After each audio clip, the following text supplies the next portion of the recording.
For those of you who have been on this YouTube channel for a while, or for those of you who just stumbled across it, if you go back to my earlier videos, you'll see I used to do a lot of like one-on-one conversations where I was talking directly to you about various issues or stuff that came up, stuff that I was interested in, that I was wanting to share with other people and kind of get their input and share my own.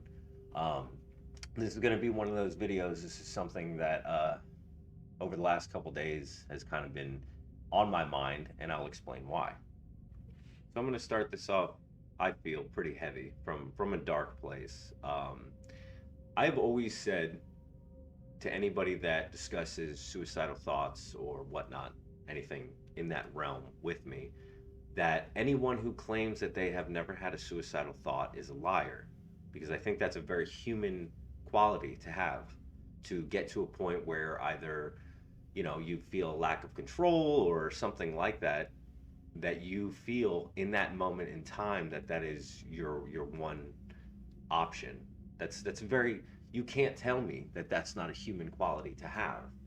People that don't want to admit that are afraid of being perceived as weak, in my opinion.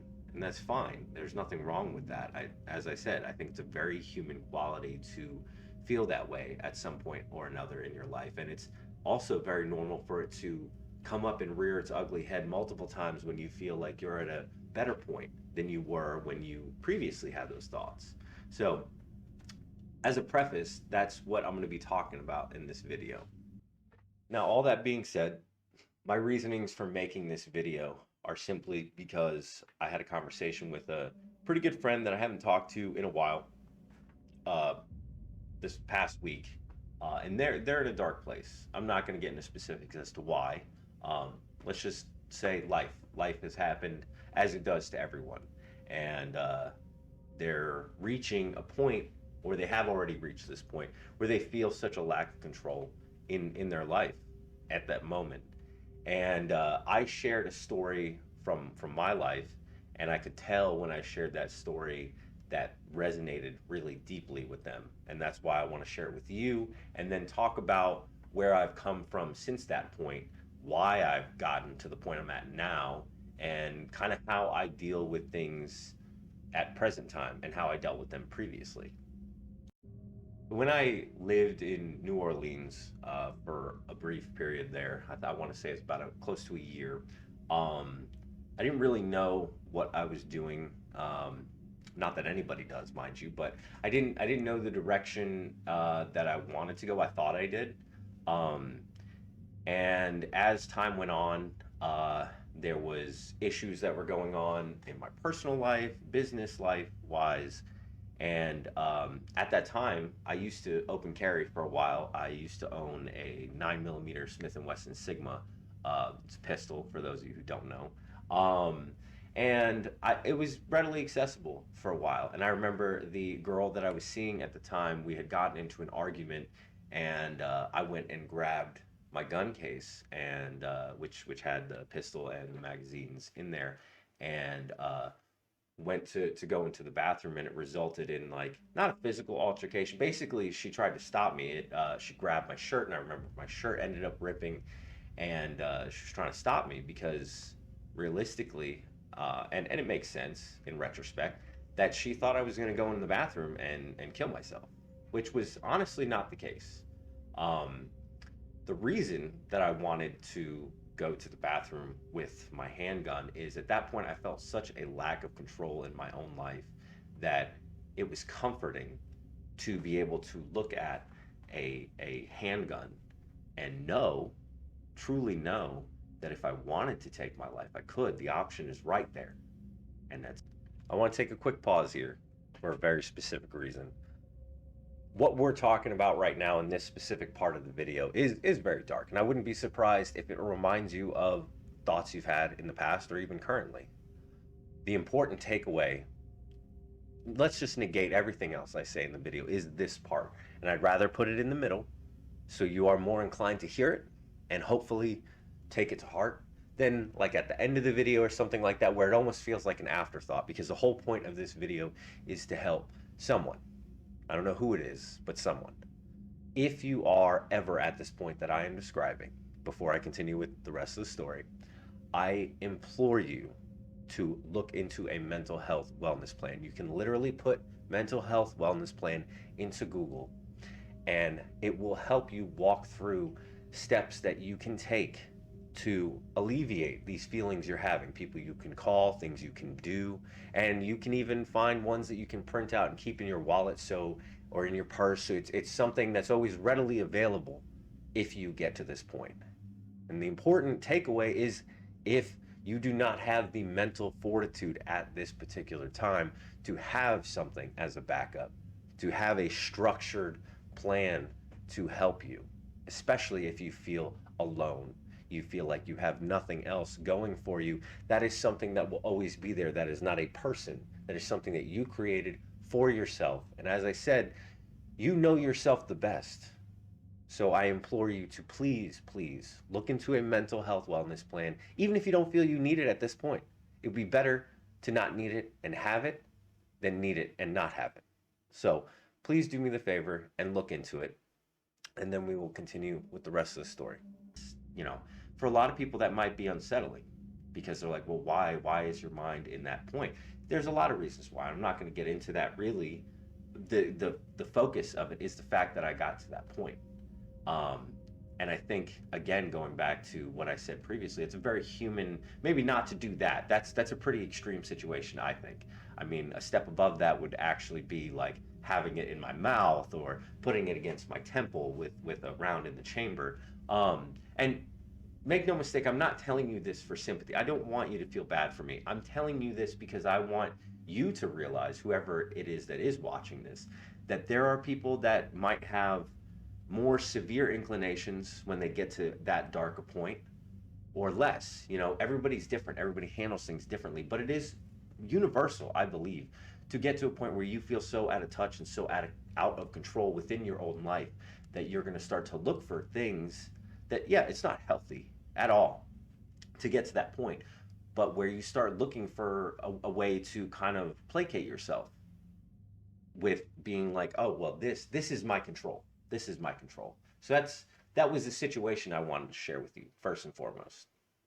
Now, I said I'm not going to really get into specifics as to why I reached that point in my life. There's a multitude of reasons, and I'm sure anybody who's experienced anything remotely close to what I'm talking about, even if you didn't actually sit there, if you thought about it, if you seriously contemplated it, if you went to a location where you had previously thought, this is where I'm going to do it, or something like that. You can piece together or fill in the blanks as to why I might have been at that point, or superimpose your own, whatever's easiest. The point being is how I got away from that way of thinking. I think it is more or less universal for people to have a part of their subconscious that is always picking at them and telling them they are not good enough, that they will never succeed where they want to. And then on the flip side, that subconscious can also bolster your confidence and be a champion for you. But more often than not, I've noticed your subconscious is your worst enemy. I mean, it always will be. Really, at the end of the day, you're the only person. Your mind knows your deepest, darkest secrets, all your failings, everything you've ever done wrong, everybody you've ever hurt. So, of course, it's going to be your own worst enemy, but it can also be your number one fan and your biggest champion. But you have to trick it and you have to train it, in my personal opinion. And it takes time. That's not an easy thing to do. But I guess this will lead into how I did that, which was simply put through distraction. A lot of the times people will ask me, how do you combat depression? How do you combat, feelings of failing and just not being happy of where you are in your life? Because those feelings are so overwhelming and can consume a large part of your life, i.e., getting to a point where you feel you are so out of control that it's easier to sit in a bathroom and look at a gun and be like, okay, now I feel in control. That's dangerous, because in reality, you are more or less a step away from doing something that you cannot take back, and that's not something to ever be taken lightly. And when I say distraction, what do I mean by that? I simply mean just that, a distraction, finding something now it should be healthy, because you can pick a distraction like drugs and alcohol and sexual encounters or stuff like that. That's not what I mean. I mean finding something that really doesn't cost you any money, because usually what goes hand in hand with a lot of those feelings are, when I say the lack of control, where it can be financial issues that compound those feelings. And that's usually a big part of it. I know if I'm worried about bills, my mood is drastically affected. As soon as those are taken care of, everything's right as rain, everything's perfect at that moment in time.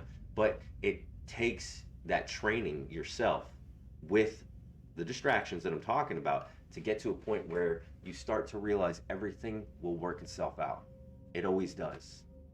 And it's easier and quicker to succumb to those feelings when you are in a dark place than it is to combat them and actively work against them. So that's why I say distraction. And what I mean by distraction, I'll give you an example. If you're in a really dark place and you normally enjoy writing, doing art, playing video games, going and working out, whatever it may be, stuff in that realm, go do that. When you are at your lowest, it is hard to motivate yourself to do those things, because you're like, I don't I don't feel like that's going to help. I don't feel up to it. I don't feel like creating. I don't feel like going to the gym. That is, again, your subconscious fighting against you, trying to combat it. So you literally need to force yourself to do it. I can almost guarantee, if you are in such a dark place where you're feeling that nothing is going to help, what do you have to lose by just trying one of those things? And obviously I didn't list off everything. I'm sure there's something that you can come up with in your own mind that is attached to something you enjoy, even if you're not going to enjoy it in that moment. And that goes back into distraction. Your mind is going to be so focused on fighting against you doing those things, because you are in such a dark place, that eventually, once you start doing it and you do it enough, your mind is now going to associate, in my opinion, in my experience, okay, we need to go do that thing. And I don't think you're going to start to associate that thing with negativity. I think over time, hopefully, it should replace those negative emotions. Because as soon as you start getting to a dark place, you're going to think of that thing that you always do. And you can change it, you can vary it if you're worried that maybe you will start to associate negative emotions with that. That is my biggest piece of advice for if you are at that point. And that's why I shared that personal annotation with you, is because it's hard. The best things for you are usually the hardest, because if they were easy, everyone would do them, and no one would succumb to feeling dark thoughts and emotions and wouldn't let them overtake their life. But the reality of it is, most everyone experiences the same things you do. That was a good deal of, or granted me a good deal of solace, is realizing that a lot of people experience the same exact stuff you do, the same exact stuff. And when I realized that, I felt less alone. So I hope this helped whoever is watching it. That was my intent with making this video. Um, I also do want to say one other thing, and I kind of took this from a movie. The movie in question is actually SLC Punk, which I really enjoy that movie. But I remember Steve-O says towards the end of the movie, you can always do more damage in the system than outside it. And I kind of superimpose that into my life in terms of, I guess, upsetting the balance. And you can take that whichever way you want. But you can impact so much more alive than you can dead. I mean, that's obviously common sense. But everybody wants to do something. Everybody wants to leave their mark on the world in some way, shape, or form. And if you take yourself out of it, you're never going to be able to do that, ever. So I implore you, if you are ever at that point where you think that is your only option, that is your only means of controlling your own life, and you're going to take yourself out of it because everyone would feel better, I can assure you, you are demonstrably wrong. It will not. It will not.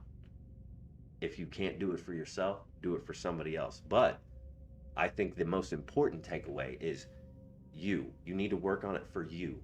Another piece of advice I can give you is something I say to people quite often.